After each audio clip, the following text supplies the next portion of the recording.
54 years ago to the day, a young Jewish boy from a small town in the Carpathian Mountains woke up, not far from Goethe's beloved Weimar, in a place of eternal infamy called Buchenwald. He was finally free, but there was no joy in his heart. He thought there never would be again. Liberated a day earlier by American soldiers, he remembers their rage at what they saw. And even if he lives to be a very old man, he will always be grateful to them for that rage, and also for their compassion. Though he did not understand their language, their eyes told him what he needed to know, that they too would remember and bear witness. And now I stand before you, Mr. President, Commander-in-Chief of the army that freed me and tens of thousands of others, and I am filled with a profound and abiding gratitude to the American people. Gratitude is a word that I cherish. Gratitude is what defines the humanity of the human being, and I am grateful to you, Hillary, or Mrs. Clinton, for what you said, and for what you are doing for children in the world, for the homeless, for the victims of injustice, the victims of destiny and society. And I thank all of you for being here. We are on the threshold of a new century, a new millennium. What will the legacy of the vanishing century be? How will it be remembered in the new millennium? Surely it will be judged, and judged severely in both moral and metaphysical terms. These failures have cast a dark shadow over humanity. 2 world wars, countless civil wars, the senseless chain of assassinations, Gandhi, the Kennedys, Martin Luther King, Sadat, Rabin, bloodbaths in Cambodia and Algeria, India and Pakistan, Ireland and Rwanda, Eritrea and Ethiopia, Sarajevo and Kosovo, the inhumanity in the Gulag, and the tragedy of Hiroshima. And on a different level, of course, Auschwitz and Treblinka.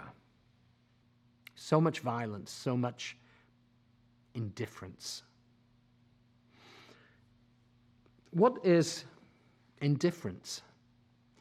Etymologically, the word means no difference. A strange and unnatural state in which the lines blur between light and darkness, dusk and dawn, crime and punishment, cruelty and compassion, good and evil. What are its courses and inescapable consequences? Is it a philosophy? Is it a philosophy?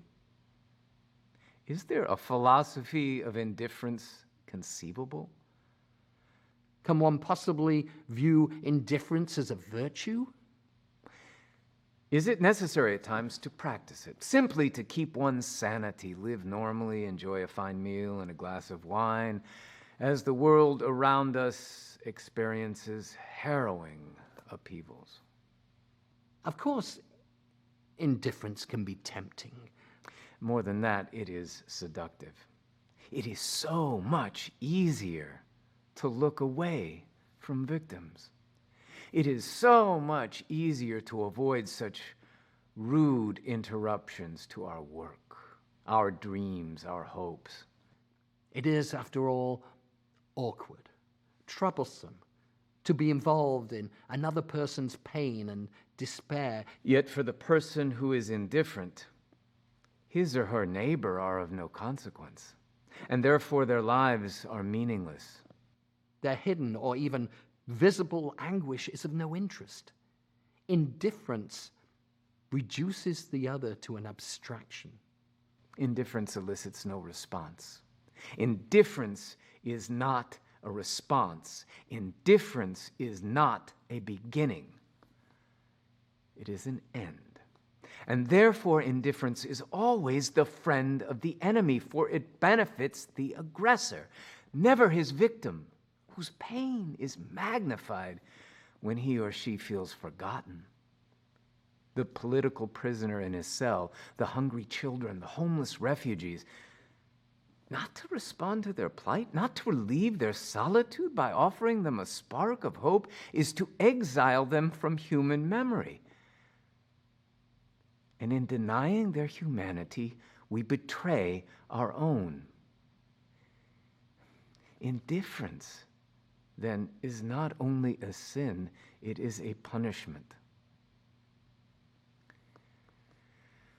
Does it mean that we have learned from the past? Does it mean that society has changed? Has the human being become less indifferent and more human? Have we really learned from our experiences? Are we less insensitive to the plight of victims of ethnic cleansing and other forms of injustices in places near and far?